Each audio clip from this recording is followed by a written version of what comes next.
खाँदै खै यति काट्नु त गुलियो छ कि छैन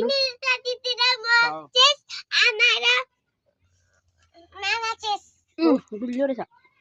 कास्दै गुलियो छैन गुलियो बजाई खाएर हो क्या छाना दाजु गुलियो खाएर क्या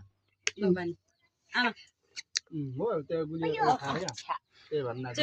चेस गरौँ न सबैले छिटो छिटो बानी एकछिन एकछिन राख्नु न अनि ध्यान 1 2 3 लु माथि सो यम्मी के भएर पिठो पर्छ डाल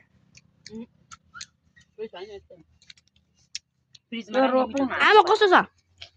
बिहान खाएको भए चाहिँ मिठो हुन्छ गोरा अहिले चाहिँ खाएर क्या गुलियो खाएर